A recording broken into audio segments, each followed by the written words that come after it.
qui se passe avec davantage de sensibilité, parce que c'est ce que nous amène aussi le fait d'être plus léger et d'augmenter l'air, c'est qu'on va pouvoir avoir accès à des sources de prana auxquelles on n'a pas accès d'habitude parce que on focalise l'apport de prana sur la nourriture physique.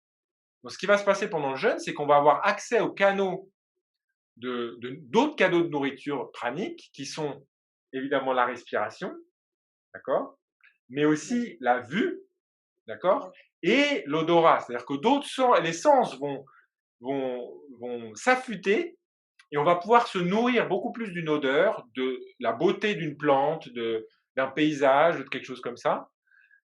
Et on va pouvoir réaliser qu'on peut se nourrir autrement que par la nourriture physique. Et ça, c'est énorme. Dans D'accord. le D'ailleurs, déclenchement que peut amener le jeûne pour ça, c'est fabuleux parce qu'on se rend compte que finalement le prana qu'on tire de la nourriture, ça nous prend beaucoup d'énergie pour tirer pas beaucoup de prana avec la nourriture physique.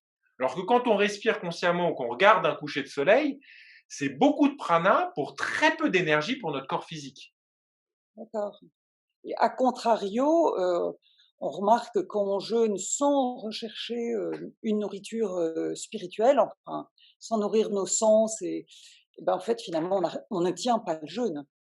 Alors, j'ai l'impression qu'il faut vraiment, apporter aux jeûneurs jus toute cette nourriture, pranique différente. Voilà, écouter de la musique, chanter, regarder des beaux paysages, être dans la nature. Et tout ça, c'est nécessaire aussi pour que le jeûne se passe bien, parce que sinon on n'est pas nourri. Et là, on a vraiment faim, parce que si on est nourri ni sur le plan physique, ni sur le plan spirituel, ça va pas. Oui, donc tu observes toi que effectivement, si ça c'est pas là, il peut y avoir des réactions au processus de jeûne. Beh, oui, j'observe que ce qui aide vraiment, c'est d'apporter une nourriture différente. Et par exemple, tu vois, concrètement dans la journée, quand on décide de sauter un repas, c'est beaucoup plus facile de mettre sur le ton du repas que l'on ne va pas prendre, de mettre, eh bien, un temps où on va écouter de la musique, qu'on aime beaucoup, ou bien faire du yoga, ou bien, se promener. Mais se donner quelque chose d'une autre nature, mais se nourrir comme tu l'as dit, en fait, se nourrir autrement. Ouais. Prendre du soleil, se mettre au soleil, enfin, voilà, aller chercher, une autre source, Oui, et ce qui se passe en fait, c'est que, en fait, profondément, on se nourrit pas vraiment des aliments. On se nourrit du goût qu'ont les aliments, d'accord? Donc il y a aussi tout un truc, c'est qu'il y a beaucoup du processus d'alimentation qui se passe dans la bouche. C'est au moment où les saveurs sont perçues que, par effet de résonance dans tout le corps, en fait, un goût va stimuler une certaine énergie et va déjà inviter tous les processus digestifs à s'agencer d'une certaine manière pour accueillir. Donc, c'est dans le goût déjà qu'il y a toute une partie du processus de nutrition qui se passe. Et plus ce processus il va pouvoir être valorisé, fait consciemment, etc., plus la nourriture que j'ingère à un niveau physique va aussi nourrir les feux à d'autres niveaux.